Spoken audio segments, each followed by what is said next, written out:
اعوذ باللہ من الشیطان الرجیم بسم اللہ الرحمن الرحیم الحمد للہ رب العالمین والحمد للہ الذی ہدانا لہذا وما كنا لنہتدی لولا ان ہدانا اللہ ثم الصلاة والسلام علی اشرف الانبیاء والمرسلین خاتم النبیین شفیع ذنوبنا وطبیب قلوبنا ابی القاسم محمد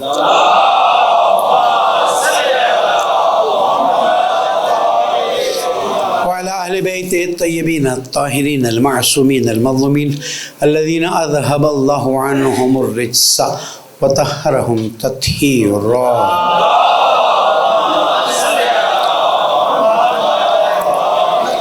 مومن کرام السلام علیکم ورحمۃ اللہ وبرکاتہ۔ اوصیکم ونفسی بتقوی اللہ ونظم امرکم، پہلے اپنا آپ کو پھر آپ سب کو تقوی اختیار کیجیے، اللہ تعالیٰ کا احترام کیجیے، یہی کامیابی کا راستہ ہے۔ پالنے والے ہماری عاقبت بخیر فرما، تیری اطاعت کی لذت عطا فرما، پیارے ملک پاکستان کو امن کا گہوارہ بنا دے۔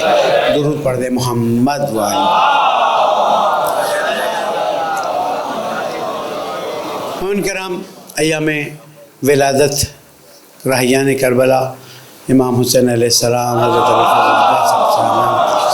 علی اکبر علیہ السلام سب کی مبارکباد پیش کرتا ہوں، اور اب انشاءاللہ 15 شعبان کی طرف آگے بڑھ رہے ہیں، تو میں پہلے سے ہی زمانے کے امام علیہ السلام کی ولادت کی مبارکباد پیش کرتا ہوں۔ اللہ تعالیٰ سے دعا کرتا ہوں کہ اللہ تعالیٰ ہمیں ان کے حقیقی معنی میں پیروکار بننے کی توفیق عطا فرمائے۔ ایک اور درود پڑھ دے محمد۔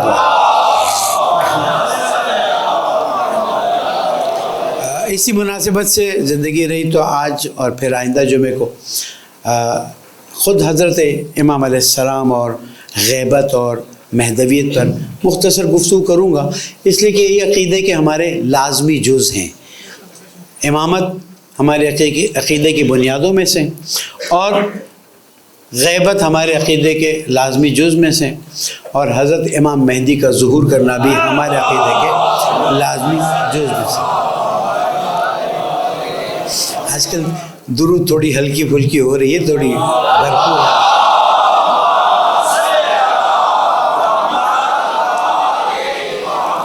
اور قدرتی طور پر پچھلے جمعے کو ہم نے وہاں تک پہنچایا، کچھ ایک جمعے میں گفتگو کو وہاں تک پہنچایا کہ جہاں پر ہمیں یہ بات سمجھ آتی ہے کہ خاتم الانبیاء والمرسلین رسول اکرم کا جو عنوان ہے اور جو ہمارے عقیدے کا لازمی جز ہے الحمدللہ، اس کی ضرورت اور اس کا فلسفہ کیا ہے، ایک جانب میں نے آپ کو متوجہ کیا کہ اب انسانیت عقلی لحاظ سے وہاں تک پہنچ گئی ہے جہاں پر اسے انگلی پکڑ کے چلانے کی ضرورت نہیں ہے، لیکن گائیڈنس، ہدایت اور رہنمائی کی ضرورت ہے۔ اور پھر اللہ سبحانہ و تعالیٰ کا ایک اصول ہے کہ جب تک حجت تمام نہ ہو جائے وہ عذاب نہیں کرتا۔ خود قرآن مجید میں اللہ تعالیٰ فرماتا ہے وَمَا كُنَّا مُعَذِّبِينَ حَتَّى نَبْعَثَ رَسُولًا، جب تک ہم ہدایت نہ دے دیں ہم عذاب نہیں کرتے ہیں۔ تو اگر آج کے زمانے میں، یہاں سے ہم بات کو آگے بڑھاتے ہیں، آج کے زمانے میں نبوت خاتم الانبیاء والمرسلین پر ختم ہو گئی، کوئی نبی نہ آئے گا، نہ اگر ہوتا تو فلاں ہوتا، ہمارے یہاں عقیدہ ہے ہی نہیں، سمجھتے ہیں نا میری باتوں کو اشارہ۔ تو 17 سال ہونے ہیں الحمدللہ۔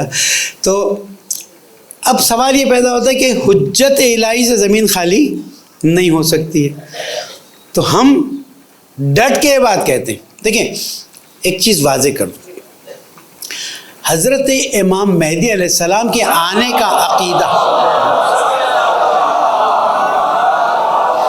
اور ہمیں کیونکہ نام لینے سے منع کیا گیا اس لیے ہم ان کا لقب بیان کرتے، یہ بھی یاد رکھیے گا، ان کا نام وہی نام جو رسول اکرم کا نام ہے۔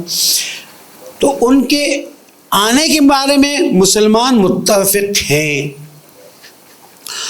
اور اہل سنت کے بڑے بڑے، بلکہ میں کہوں گا کہ سلفیوں کے بڑے بڑے علماء نے اس بات کو لکھا ہوا ہے کہ اگر کوئی اس عقیدے کو نہیں مانتا کہ آخری حجت اللہ کی تشریف لانے والی ہے، وہ دین سے خارج ہے۔ تو یہاں پر مسلمان بالکل متفق ہیں، متحد ہیں کہ اللہ کی آخری حجت آئے گی زمین پر، اور زمین کو عدل و انصاف سے بھر دے گی جس طرح زمین ظلم و جور سے بھر گئی ہوگی۔ فرق کہاں پر ہے؟ فرق یہاں پر ہے، اچھا یہ نقطہ توجہ ہوگی۔ فرق یہاں پر ہے کہ وہ کہتے ہیں وہ پیدا ہوں گے، ہم یہ کہتے ہیں کہ تسلسل نہیں ٹوٹا ہے امامت کا، 12ویں حجت ہے زمین پر، صرف ظہور فرما ہوگی۔ اور اسی لیے ہم کہتے ہیں کہ کسی بھی امام یا معصوم کی ولادت پر ظہور کا لفظ استعمال نہ کریں، اس لیے کہ ظہور صرف اور صرف 12ویں حجت کا ہوگا جب اللہ سبحانہ وتعالیٰ کا حکم ہوگا اور اللہ تعالیٰ کی اجازت ہوگی۔ تو عقیدے کے لحاظ سے ہماری یہ بات واضح ہو گئی کہ مہدویت جو ہے، اب عنوان ہو گیا نا، وہ مسلمانوں کا متفق عقیدہ ہے اور اس میں کسی بھی قسم کی کوئی کمی بیشی نہیں ہے۔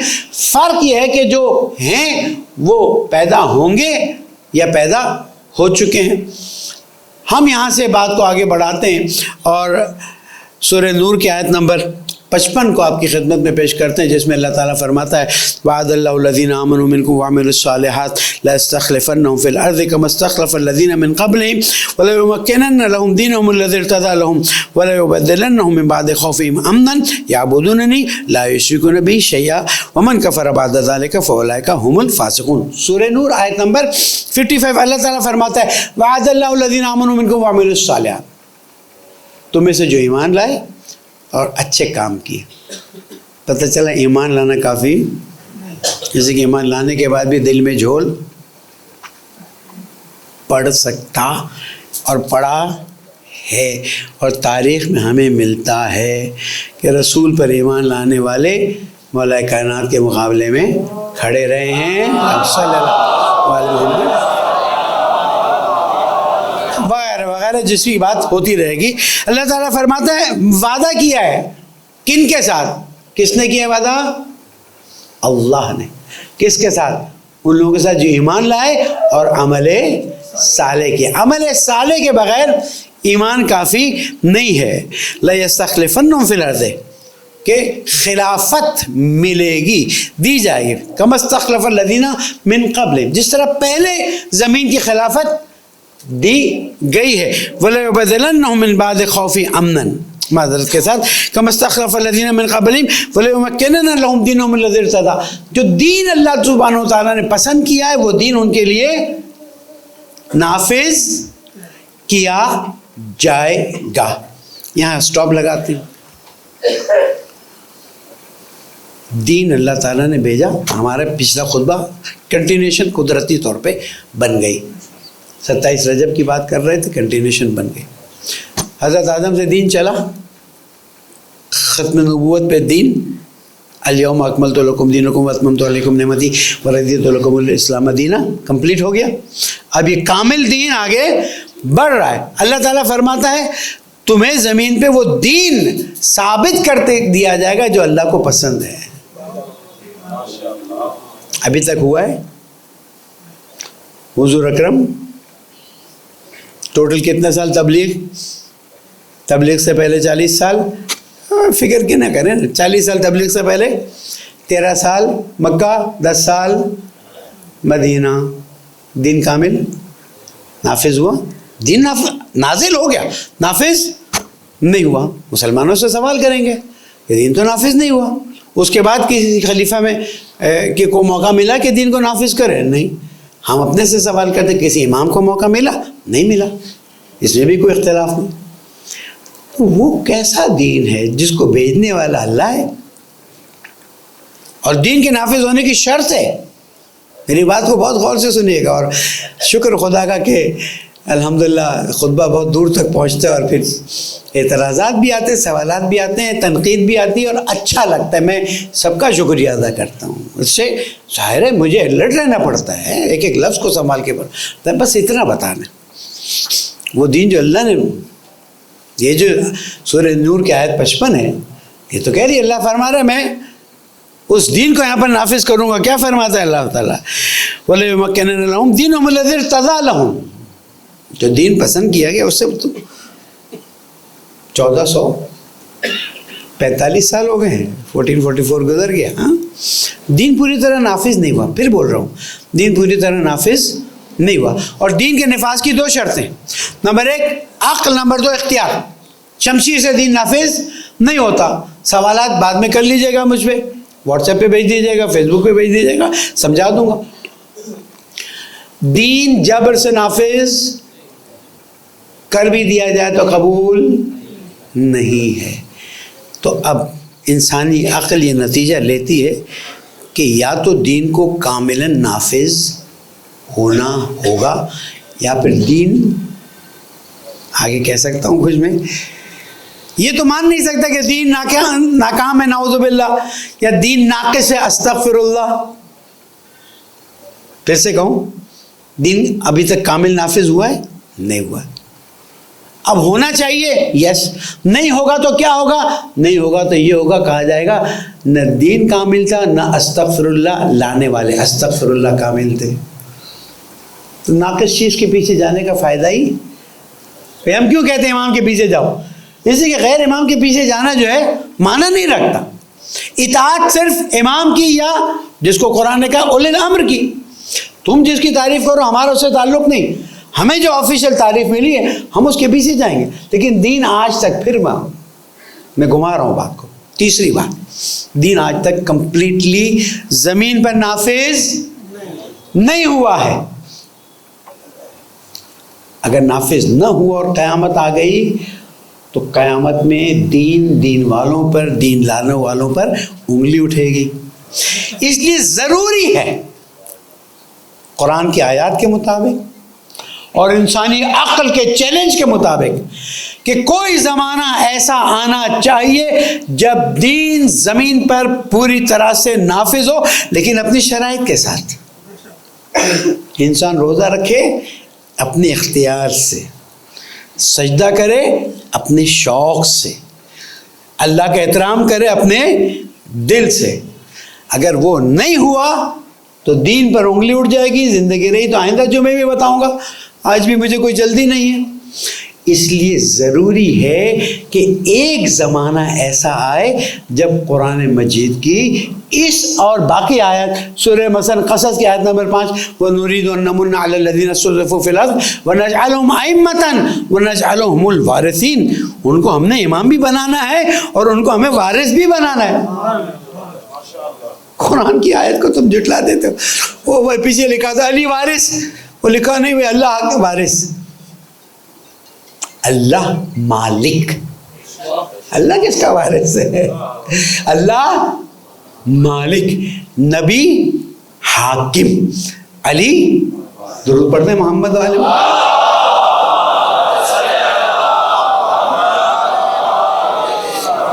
دوسری آیت بھی یہی کہہ رہی, پہلی آیت جو میں نے پڑھی وہ بھی یہی کہہ رہی ہے کہ اللہ تعالیٰ فرماتا ہے وَلَيُبَدِّلَنَّهُم مِّن بَعْدِ خَوْفِهِمْ أَمْنًا. اتنا خوف پھیل جائے گا پھر امن آ جائے گا. کون سا زمانہ تھا کہ خوف پھیلا اس کے بعد امن آیا ہو؟ خوف کے بعد خوف ہی رہا, آج بھی خوف ہے. زمانہ آنا چاہیے جب امن اتنا زبردست ہو جائے لوگ خود بخود دین کو قبول کریں, اور وہ اسی وقت ممکن ہے کہ جب حضرت امام مہدی علیہ السلام تشریف لائیں.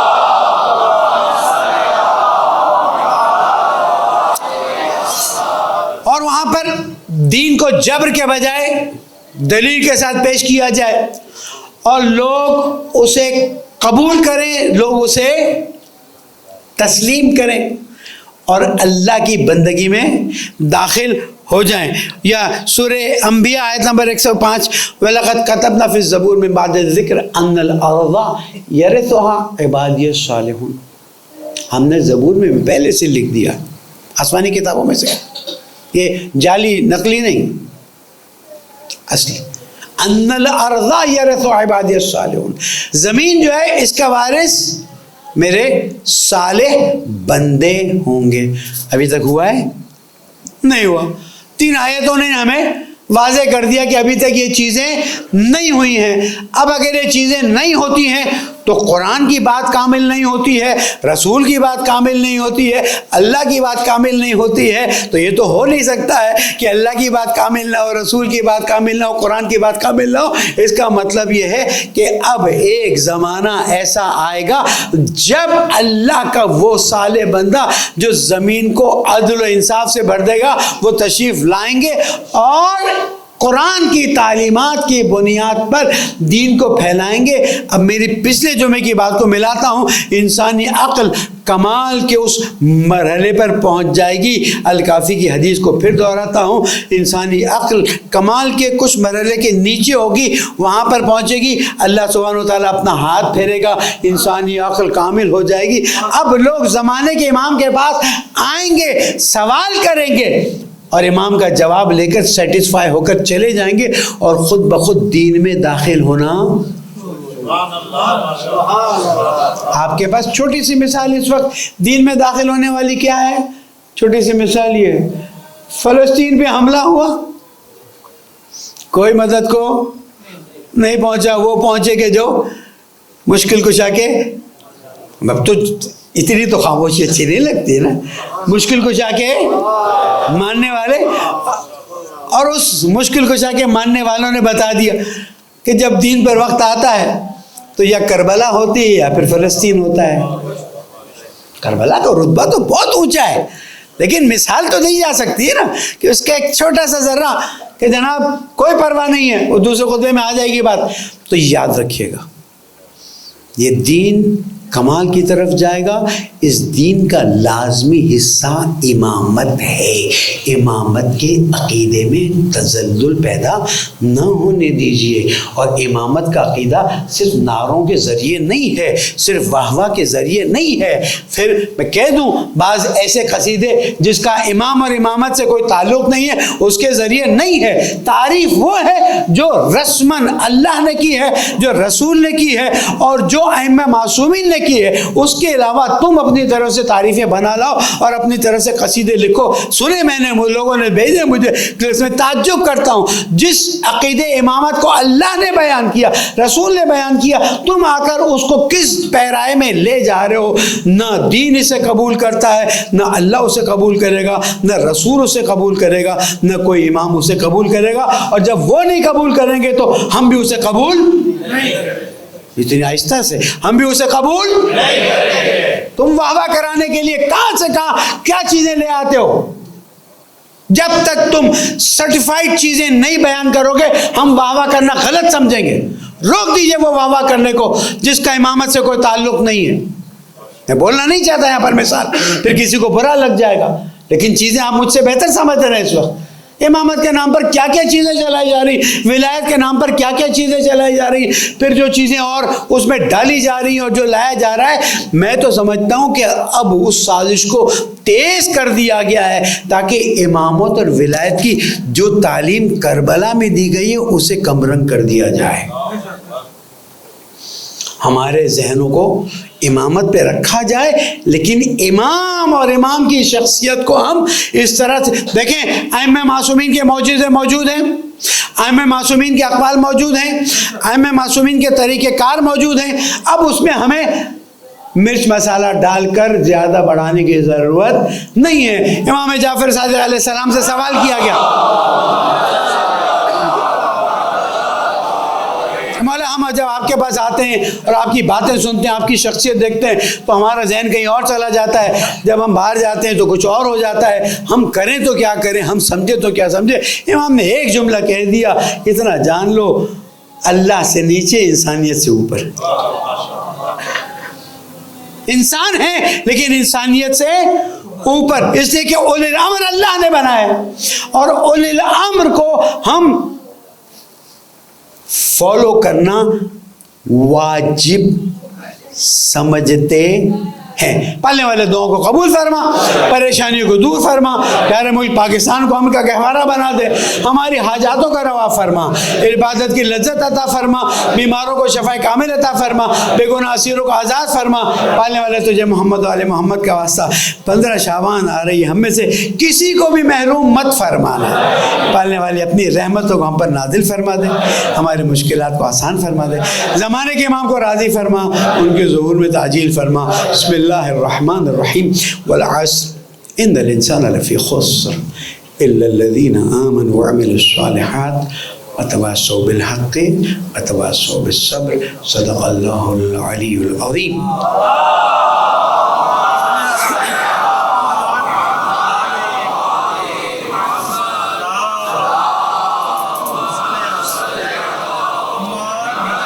ماہ شعبان ماہ رحمت, ماہ برکت, صدقے کا مہینہ ہے.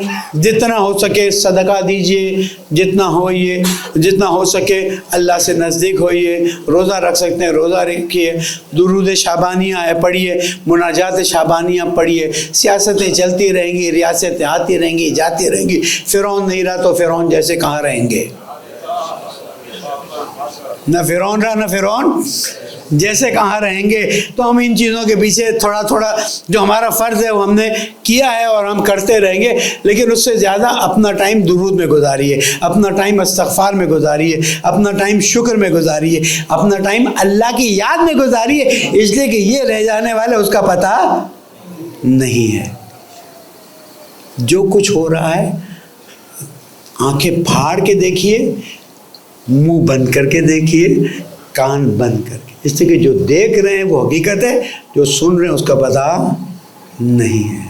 جو آپ بولیں گے وہ سب ریکارڈ ہو جائے گا. ہم اتنا جانتے ہیں کہ ہم اپنے پاکستان کے لیے ہر وہ چیز جو مثبت اقدام ہو وہ قبول کریں گے, ہر وہ چیز جو ہمارے پیارے ملک کو نقصان پہنچا رہا ہو. خدا شاہد ہے, خدا شاہد, کیونکہ نعمت میں ہے نا, ہمیں احساس نہیں. جس دن یہ صحت مند ہوتا ہے نا تو احساس نہیں ہوتا. جہاں دانت کا درد شروع ہوا نا, یا کان کا درد شروع ہوا, یا اللہ نہ کرے کوئی اور درد شروع ہو, کوئی بیماری آ جائے, وہاں خیال آتا ہے صحت کتنی بڑی نعمت ہے. اللہ ہدایت دے ہر اس کو جو اس پاکستان کی نعمت کا احساس ہی نہیں کر سک رہا. میرا دل جاتا ہے میں سینہ پھاڑ کے بتاؤں کہ یہ ملک کتنا عظیم ملک ہے, کتنا پیارا ملک ہے, اور اس کے اندر اللہ تعالیٰ کی کتنی نعمتیں بھری ہوئی ہیں, لیکن انہی نعمتوں پر بیٹھ کر ہم آج فقر و فاقے کی زندگی گزار رہے ہیں. دنیا کا چھٹا بڑا ملک, صرف چھٹا بڑا ہونا ہی کافی ہے اس کی اکنومی کو بہترین ہونے کے لیے, لیکن نہیں معلوم فرعون بھی چلا گیا, حامان بھی, شداد بھی, بڑا بڑا مال, قارون اس کے خزانے کی چابیاں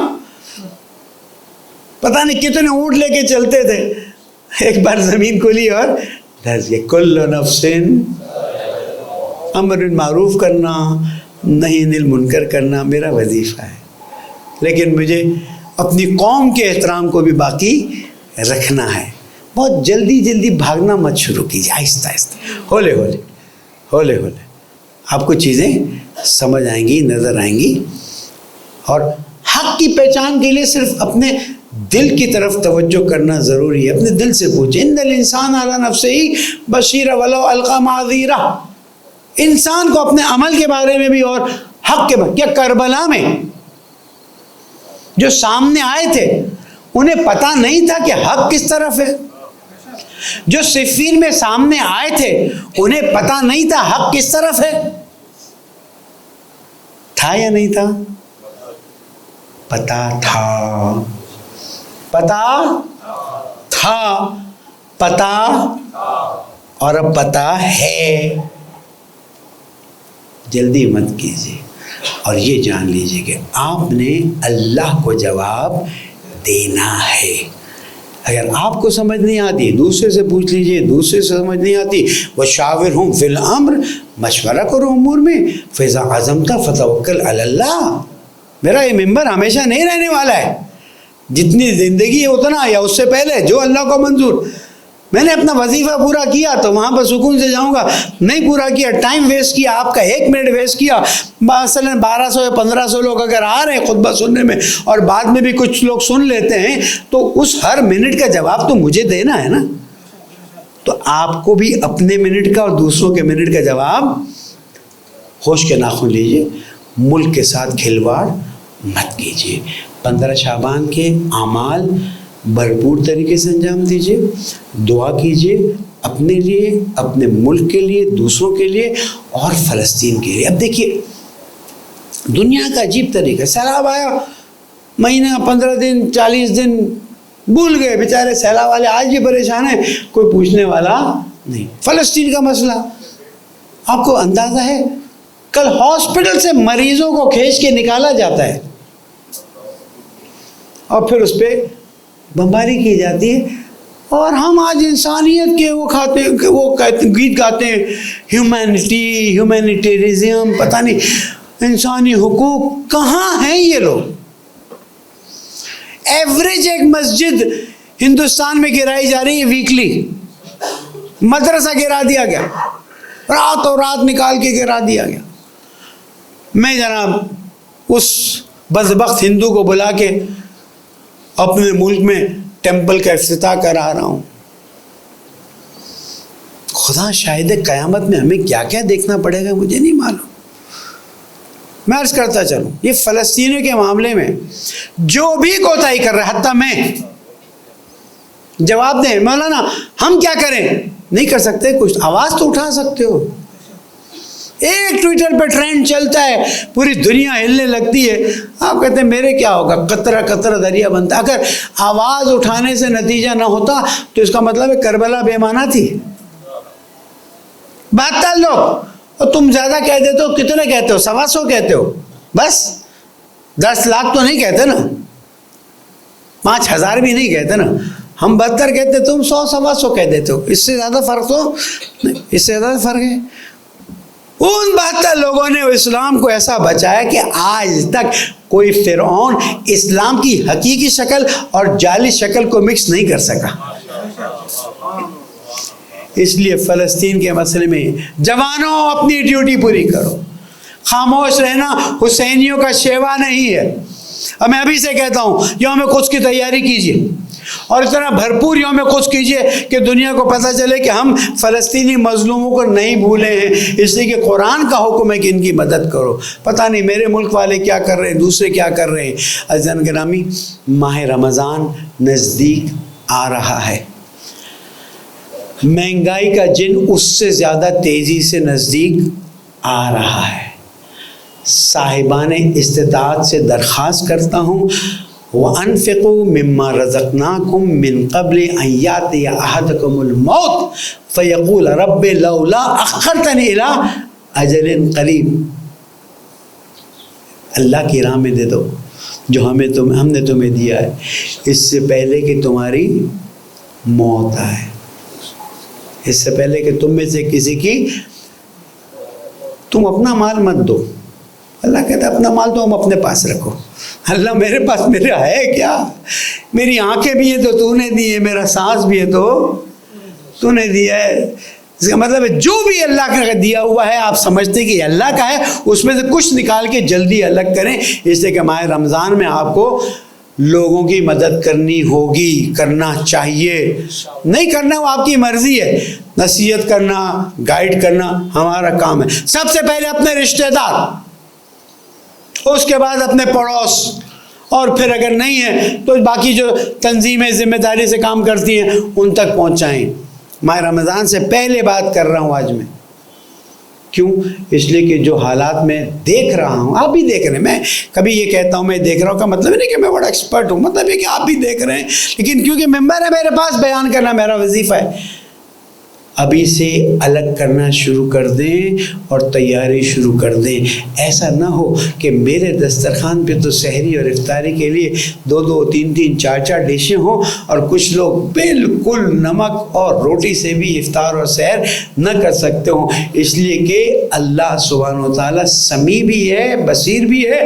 ایسا نہ ہو کہ اللہ تعالیٰ ہم سے ناراض ہو جائے اور کہے کہ اچھا تم نے میری نعمتوں کو بانٹا نہیں ہے تو اب تھوڑا سا تم بھی مزہ چکھ لو. پالنے والا ہمیں معاف فرما دے، ہماری کوتاہیوں سے درگزر فرما دے، تیری اطاعت کی توفیق عطا فرما دے، 15 شعبان کی نعمتیں ہمیں نازل فرما دے، پالنے والے زمانے کے امام کو ہم سے راضی فرما دے، ہمارے مسائل کو حل فرما دے، پاکستان کو ایک بہتر راستے پہ گامزن فرما دے.